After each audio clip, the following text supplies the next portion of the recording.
des maraudes d'inclusion numérique et le but pour nous, c'est de favoriser en fait l'accès aux droits. Parce que toi, tu as déjà un téléphone portable. Ah si, si, je viens, il est où, il est où lui. Il est là. Ah, t'as 4 batteries externes aussi? Ouais, ouais, Que ouais. tu fais charger Bah, chez mon collègue, ouais. Ah ouais, d'accord. Je lui emmène le matin et puis il me sert. Ok. Voilà.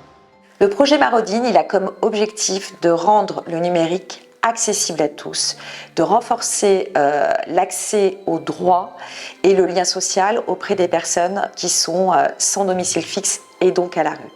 C'est permettre d'équiper les maraudes qui vont en direction de ces publics avec des outils concrètement numériques et une fois qu'elles ont créé la relation avec elles, ouvrir l'enjeu de tout ce qui est autour de l'accès aux droits, de tout ce que le numérique peut permettre à ces personnes pour retrouver un certain nombre de droits qu'elles ont perdus en étant à la rue. Ça a été expérimenté sur 10 régions pendant 2 ans.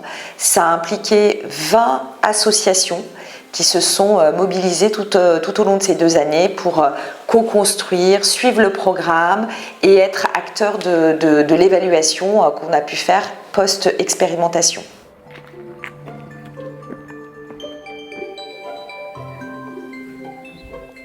Là, pour prendre déjà les rendez-vous pour la carte nationale d'identité, on est sur un délai de 2 mois, je dirais, facile. Après, il faut qu'elle soit faite et que derrière, la CAF traite la demande. Donc, je dirais qu'on est bien sur un délai, moi, je dirais 5 mois. Déjà, la première chose, c'est que du coup, on peut le faire directement dans la rue et pas forcément dans un cadre formel comme peut être le bureau, ce qui peut être aussi synonyme d'angoisse chez certaines personnes quand c'est une personne derrière un bureau qui fait trop administratif. Donc là, on a pu faire ça assis dans le coffre de la voiture, tranquillement, directement sur le parking. Aujourd'hui, tout est dématérialisé, tout passe par Internet.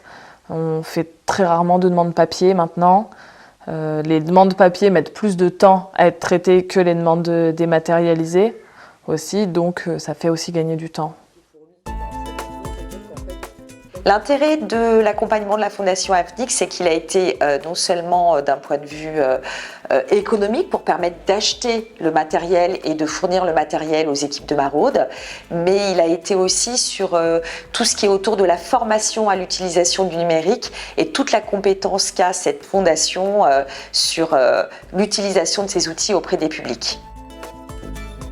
Ça permet justement sur des équipes qui sont vraiment extrêmement reconnues sur la dimension de lien social, de pouvoir offrir pour les personnes qui sont à la rue la capacité de vraiment s'occuper de leur accès aux droits, rendre accessible cette question du numérique qui, comme on peut l'imaginer, n'est pas naturellement un sujet de préoccupation quand on est du côté de la rue, alors qu'aujourd'hui dans notre société on sait que la majorité des questions de lien et aussi d'accès aux droits se font par le numérique.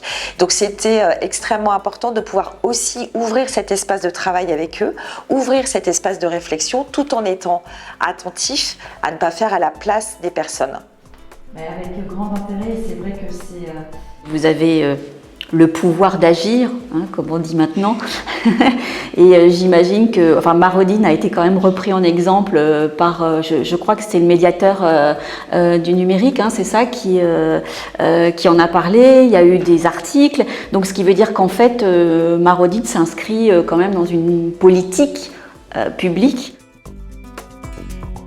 C'est ça vraiment l'enjeu de ce programme, c'est de ne pas faire à la place et c'est déjà d'avoir une aisance en tant que travailleur social avec ces outils. On est tous un peu différents selon la capacité qu'on a à manier ce type d'outils.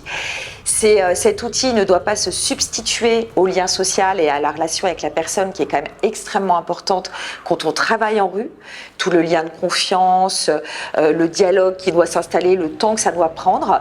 Donc il faut là aussi inclure l'outil pour qu'il ne fasse pas un écran à cette relation, mais qu'il vienne au contraire soutenir tout le travail qu'on a pu faire avec les personnes. Et pour nous, ce programme a montré la nécessité, parce que finalement on a des équipes en termes de médiation numérique qui se sont pas mal développées sur le territoire, mais qui sont peu en lien en fait avec les personnes qui sont en situation de précarité ou avec ces équipes qui travaillent dans les rues. Et donc on s'est rendu compte qu'il y avait tout un pan de connaissances des acteurs entre eux à renforcer et à regarder aussi comment on peut travailler cette orientation, y compris avec les accueils de jour où les personnes vont se poser en journée, etc., pour encore une fois permettre que le lien de la maraude, qui est vraiment le premier lien de la personne dans son environnement de rue, puisse enclencher quelque chose sans se substituer à cette relation de proximité.